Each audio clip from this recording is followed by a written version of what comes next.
भारतीय वित्त मंत्री निर्मला सीतारमण ने इंटरिम बजट में किए गए सप्ताह भर के चर्चित कार्यक्रम में, जिसमें 10 वर्षों के प्रधानमंत्री नरेंद्र मोदी के शासन की उपलब्धियों का प्रदर्शन किया गया, देश की अर्थव्यवस्था में बदलाव को दिखाया गया।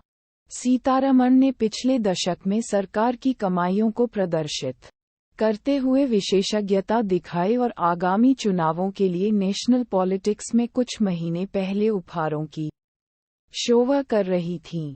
उन्होंने खाद्य सब्सिडी को 33% कम करके 2.12 ट्रिलियन रुपए 255 बिलियन से 2025 में 2.05 ट्रिलियन रुपए 246 बिलियन करने का ऐलान किया और वर्तमान वित्त वर्ष में उर्वरक सब्सिडी को कम करने का दिशा में उदाहरण दिया।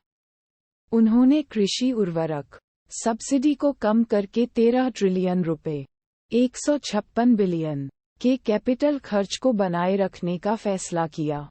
सीतारमण ने बजट में वित्तीय घाटा को मार्च 2025 में वर्ष के अंत तक 51% घटाने की अनुमति दी, जो बाजार की उम्मीदों से कम है, जो 53-54% की उम्मीद कर रहे थे।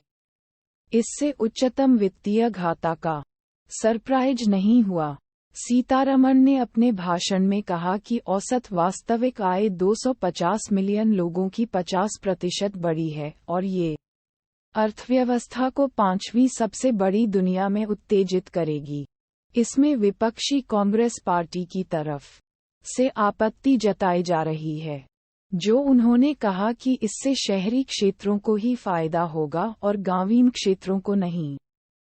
वित्त मंत्री ने नारी स्किल बिल्डिंग और उद्यमिता को बढ़ावा देने के लिए पहल की घोषणा की, जिसमें ग्रामीण महिलाओं की कौशल बिल्डिंग की योजना का विस्तार और कौशल बल्ब मेकिंग, प्लम्बिंग और उद्यमिता के क्षेत्र में औरतों को प्रशिक्षित करने की स्कीम शामिल है।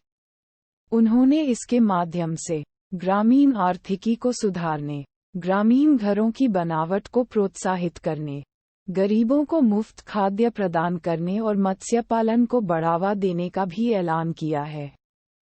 सीतारमण ने बजट में घरेलू छत के सौर ऊर्जा योजना की घोषणा की, जिसमें 10 मिलियन घरों को प्रतिमाह 300 इकाइयां मुफ्त ऊर्जा प्राप्त करने का दावा किया गया है और घरों को अतिरिक्त ऊर्जा बेचने का भी संभावना है। इसके अलावा वह बिजली वाहनों के लिए वित्तीय सहायता योजना की बढ़ोतरी की गई और हवा ऊर्जा परियोजनाओं के लिए गैप फंड की घोषणा भी की गई है। इसके अलावा भारत ने 2070 में नेट जीरो की लक्ष्य स्थापित करने का ऐलान किया है, जिसमें एक दक्षिणी राज्य ने खुद को पर्याप्त बनाने का मार्गदर्शन दिया है और एक उत्तरी राज्य ने नवीन ऊर्जा परियोजनाओं के लिए गैप फंड की घोषणा की है। सीतारमण ने चुनावी सीजन के दौरान एक व्हाइट पेपर की घोषणा की है, जो 2014 में पूर्व सरकार द्वारा किए गए दुर्भाग्यपूर्ण व्यवस्थाओं से सीखे लेने का ऐलान करती है। उन्होंने इसमें चिकित्सा खर्चों में वृद्धि करने की घोषणा की, जो चुनावों से पहले सरकार को विश्वास दिखाती है। इसके बाद ही कुछ सप्ताह पहले प्रधानमंत्री मोदी ने राम मंदिर का उद्घाटन किया और देशव्यापी धूमधाम के साथ 22 जनवरी को इसे राष्ट्रीय स्तर पर बड़े आत्मविश्वास के साथ किया।